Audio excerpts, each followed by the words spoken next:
out. 2 weeks ago, printed. Fresh out of the press. And so the title is the same title as the series of the drawings, Schwarz und Weiß und keine Farben, in German, black and white are not colors. Subtitled, How Racist is Philosophy. Wie rassistisch ist Philosophie. I'm not going to say any more about that. I think we're going to talk about this, right? And so all the, like, the drawings that you see on the wall are actually in this. I think most of them are in this book. Wow. And unfortunately, it's only in German, I have to say. Yeah, exactly. So it's in German. Yeah. But so Tom from Wartenberg is professor of philosophy. You taught like for many years at Mount Holyoke College, right? Right, yes. Now he's an author and editor of many books, and I think you're also a film editor, correct? I already am, the film editor for philosophy now. Exactly, okay. And yeah, he also publishes a lot of books, and I don't have it here now. This is also very recent. Thoughtful images where you talk about how, like, philosophy was basically, there were always illustrations of philosophy, and there are artists in there, Jasper Jones, Rembrandt, Maria Bussman. So, so we're going to talk about that a little bit too, I think, right? Mm-hmm. Yeah. So, yeah, So I thought I'm going to say a few things first, and then we'll have more of a dialogue. But I thought I'd start by talking about actually how I got to know Maria.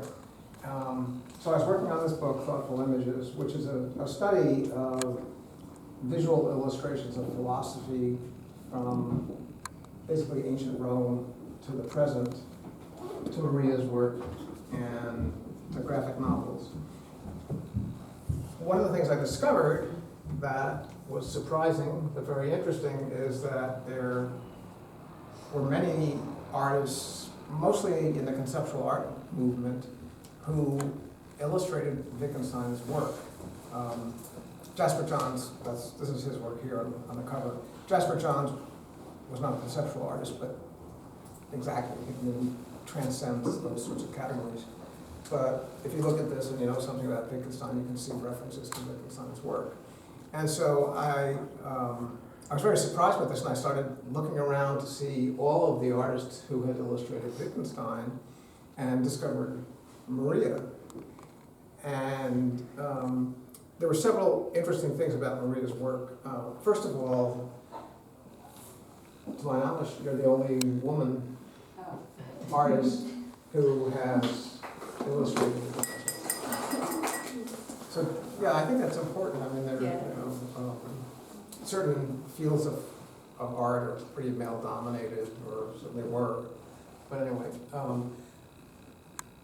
also her project is much more expansive than that of, I think, any other artist, because with her drawings, and these drawings are unusual in the sense that all of her other, she has a series, she illustrated the works of various different philosophers, Spinoza, Hannah Arendt, Merleau-Ponty, Heidegger too, right? And Wittgenstein. So that the project is different because she didn't just choose one, Wittgenstein and create one work that illustrated Wittgenstein. She has a series of works on various different philosophers. And all of those. May I just say something? Because I forgot to say that Maria is an artist, but she's also a philosopher. I think I forgot to say that. Right. She's actually a philosopher too, so I think it's important that. It is. So yes. So. Sorry.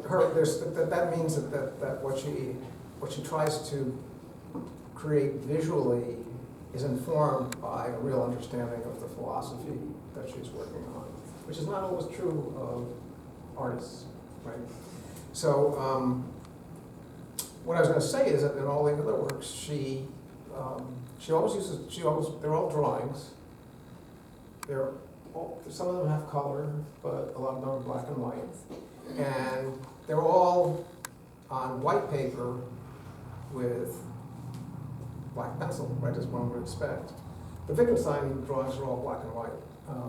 So these are a real departure because these are all on black paper with a white pencil. But as Maria told me, you have to look really carefully because it's not just one white color, right? That you think that that's the case when you just sort of look at them superficially, but there's a variety of different colors, in fact, if you look more carefully. And with all of her works, I'd say you really have to inspect them very carefully because the meanings are not obvious. So I wanted to talk about one of the earlier works, since we have Wittgenstein's great niece. So, which is really an honor to have you Thank with you. us. Thank you. Most of the illustrations of Wittgenstein's work, and I won't get technical unless you want me to talk about this more, deal with his later work, like this one, where, but Maria focused on, and by the way, there are copies of this if anybody's interested in buying one. Thank you. They're back there. Maria focused on Wittgenstein's only published work of philosophy, the Tractatus Logico-Philosophicus, the philosophical logical tract. And that was very interesting to me too, that she chose that work. And so I tried to decipher what she was up to. And so Maria, in fact, Maybe if you want. was in, I can, Yeah, Lucy can carry on. Maria was interested in talking about this particular drawing, and it's in this book and in another book and in my book too. It's the thing about her drawings. If you look at this, you have no idea what it means philosophically. But there's a little number. See it in the top corner there, 6.421. And for those of us who are in the know, we realize that it's a reference to the paragraph from Wittgenstein's work that she's illustrating. So I'm just going to read to you, not my own stellar prose, what Wittgenstein said. You want to read the German? Okay. Es ist klar, dass sich die Ethik nicht aussprechen lässt. Die Ethik ist transzendental. Ethik und Ästhetik sind eins. And Maria translated that. So this is not the standard translation, it's her own. It's clear that ethics is not expressible. Ethics is transcendental. Ethics and aesthetics are one and the same. So, okay. So, your assignment is to figure out how this illustrates that. So what you can see, I mean, the first thing to notice is right there. Actually, there's another work in this series that makes it clear that this is a pencil. Right, this thing here is a pencil, right? At the very end, yes. Yes. Not in the middle, but it's okay. Right. Well, it's like it's sort of a Foucault pendulum. Yes. Not Do you know correct. what? I studied physics when I first started college, and I had a little office in the physics department, and there was a Foucault pendulum out there, which had a pen attached to a weight on a long string, and if you let it go, it would just be rotated along with the rotation of the axis of the Earth, and it would draw these beautiful patterns. I'm sure you can, if you Google it, you can probably see them. But so it looks like we have a Foucault pendulum with a pencil attached here, and it is actually making some marks. Right? And then over here, we have something that looks like a faint replica of this one. And then there's a lot of other details that I found puzzling. I still find puzzling. There's sort of a version of this part of the drawing up in this little corner here, with this line through it. And this color of paper is different than this color of paper. And then there's a little arrow, maybe, two circles. And so I found it really interesting that, so the first thing that I would say, as I did say, and you can see, I should say, they're like speed lines here. You know, like in comics, they have these little things to show motion. and then they're here, so that this is supposed to be moving. And so my hypothesis, which we never actually have discussed, was this is aesthetics, right? Because aesthetics and ethics are one. It seemed to me as the thing that this, I don't know if it illustrates it or criticizes it, right? So does the sort of similarity between the two represent, you know, the acknowledgement of what Wittgenstein's claiming, or is it a criticism of it? And I think that's a sort of characteristic of Maria's work, that you look at it and you're not quite sure what to make of it. So, but I think they're, you know, they're very intriguing and beautiful and interesting. And so, if you're interested, I'm happy to talk with you some more about Wittgenstein. But I'm not supposed to talk too long about philosophy. So this is the subject. For me, what was interesting, and I only saw these. I see them. I've never seen them in person until yesterday. And it's really a treat to actually see the drawings, because the reproductions. I mean, they always say this. You know, you can't really see all the features of a work of art in its reproduction, but it's true. And these have some of the similar characteristics that you really have to puzzle over them. They don't yield their meaning, obviously, except maybe in some of them are more evident. I mean, this is a portrait of Ruby Bridges, you know, who was the young black girl who was the first one to integrate the schools in Mississippi. And she's been the subject of lots of books. Like Robert Coles wrote a book about her and various other things. And so this is a picture of her. But again, one of the questions to ask when you look at the picture is like, going back to the book is a critique, partially, or at least it asks the questions of whether Western philosophy participates in the racism of Western society.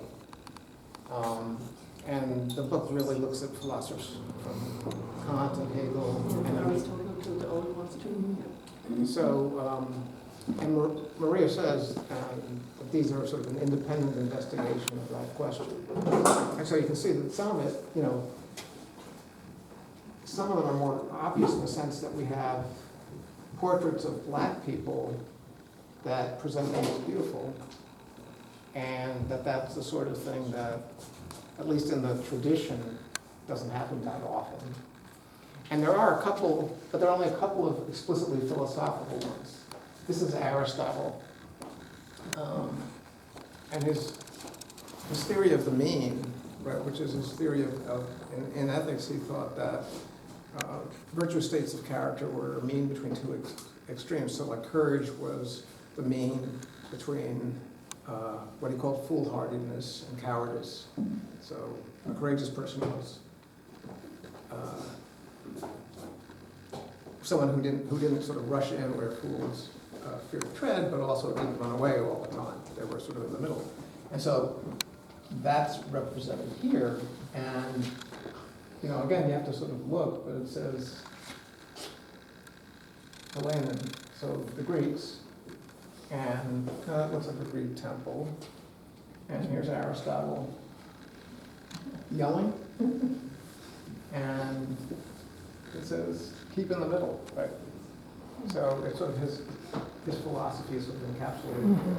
But then there's no courage in this circle, and it's India and Asia, and there's no wisdom, right? So courage and wisdom in this circle, which is Europe and the Nordic countries. So again, it sort of presents us with a take on Aristotle and his theory, but again, in a way that I think makes us have to think. It doesn't. They're not obviously didactic, right? She's not saying, here's what you should think about Aristotle. She's rather raising the question for us of how to think about Aristotle. And then all the way at the end, there's a letter that Kant never got. I don't know if you've seen it, but there's a picture of an envelope, and in what you see through it in reverse, because it's something that's printed on the front in German, says something like, return to sender, addressee unknown. Exactly. So that's a letter that Kant never got. And we have to, again, wonder what was the content. Or who sent it? But there's some really wonderful works too on race, like this one here. I don't know if